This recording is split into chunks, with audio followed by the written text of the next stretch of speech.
How to sync gallery using Wi-Fi only, or both Wi-Fi or mobile data on the Samsung Galaxy S25, S25 Plus, Edge, or Ultra.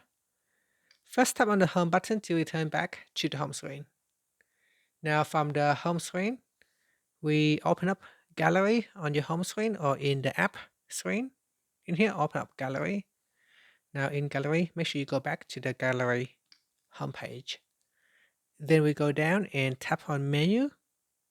From the pop-up menu, tap on settings. Then at the top here, tap on sync with OneDrive. Tap on the left hand side panel. Then we scroll down and tap on sync using. From the pop-up, you can choose Wi-Fi only, or if you need to use mobile data so you can quickly sync your gallery, then select Wi-Fi or mobile data. So this option can be handy. Let's say if you do not have connection to Wi-Fi, but you have tons of mobile data, you can turn this on so that you can quickly sync your gallery pictures to OneDrive. And that's it. Finally, tap on the home button to return back to the home screen.